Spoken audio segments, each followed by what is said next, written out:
better, faster, stronger should be the unofficial anthem for trans women athletes. Hey guys, so recently transgender cyclist Austin Killips won the women's tour of the Gila, which is New Mexico's premier road cycling race. Before we get into the details, make sure that you like this video, subscribe to this channel if you haven't already, and hit the notification bell so that you don't miss any of our videos. Okay, so according to the Tour of the Gila website, Killips is the first openly transgender woman to win an official UCI women's stage race. Ironically, it was also the first time in the Tour of the Gila's 36-year history that UCI women would receive equal pay. Yeah, so they want to have gender equality through equal pay and then deny women the right to a fair competition. Austin is just another name to the long list of trans women dominating women's sports. Trans swimmer Lia Thomas became the NCAA champion in March 22. He first competed in the men's division for 3 years before transitioning and then went on to break several of the women's records. In 2023 also, Italian trans-identifying male Valentina Petrillo breaks record and wins 8th women's title at the Italian Indoor Masters Championships.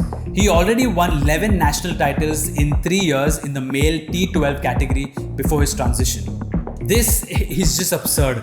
Women cannot compete against men. It is a biological fact that men's testosterone levels, skeletal structure, and muscle composition, basically the way they are built, is very different from women. In a 2021 study, it was found that men have a 10 to 50% performance edge over women.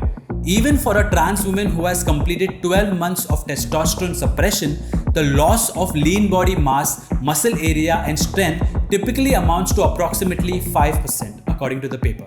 A man is still going to have a competitive advantage over a woman.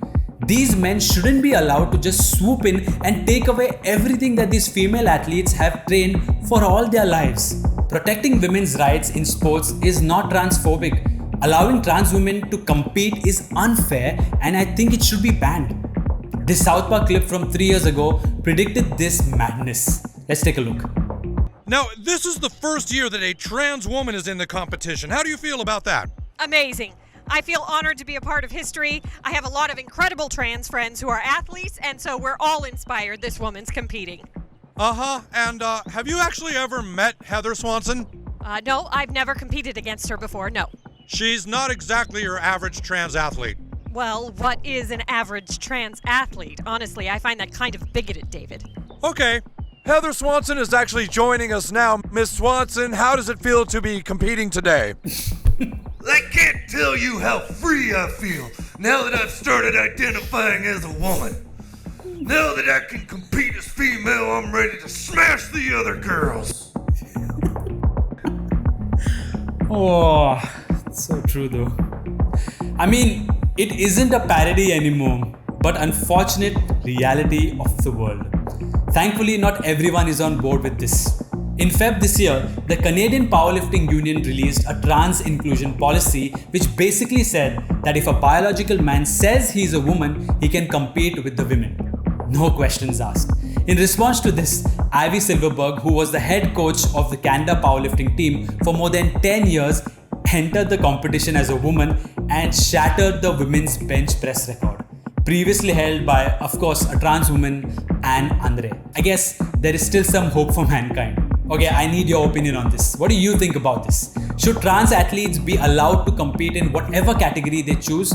Should their feelings matter more than biology and science? Or should they be banned so that women's rights and sports can stay protected? Let us know in the comments below. Also, if you like this new format, let us know by liking and subscribing to our channel. Until next time.